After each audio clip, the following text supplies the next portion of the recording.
Hi mga kapatid, kain tayo ng bebang. Halo, halo. Ayan mga kapatid. So ito na nga, nag-cross ang landas namin ni Bebang na kung saan ito ay nakikita ko lamang ito sa TikTok, sa mga advertise, sa social media. At sana ay sabi ko matikman ko nga ito. At ito na nga mga kapatid, nakapag-order ako at sinabi ko ano ang inyong pinaka bestseller at sabi nila presidential po ang pinaka-bestseller at ito na nga napakalaki at napakadaming siksik sa laman ang bebang halo-halo mga kapatid. Ang akala ko hindi ko maubos dahil sa sobrang dami mga kapatid, pero mga kapatid iba ito mga kapatid.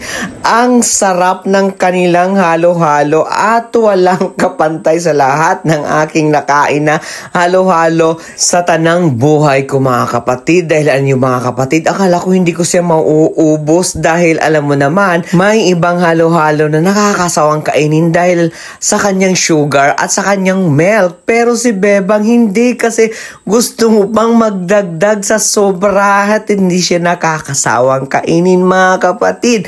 Kaya saludo talaga ako sa Bebang na ito. Bebang halo-halo, maraming salamat at babalik-balikan kita. Promise ko yan. Ang sarap mo!